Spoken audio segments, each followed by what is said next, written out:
water kingdom जाने त्यो 10 रुपिसले चाहिँ के गर्छ वाटर किङडममा गएर पानी खेल्छौ अन्त अनि भाडा चाहिँ कसले दिन्छ पैसा को अंकल 10 रुपैयाँ दिने को 10 रुपियाँ दिने अंकल मैले कमाएको छैन यो पैसा त कमाएको कहाँ हो त तिमीले अन्त कहिले कमाउँछौ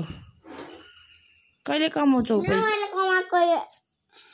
कहिले कमाउँछौ पैसा हेर्नु न कमाएको मैले कसरी कमायौ मैले कमाएको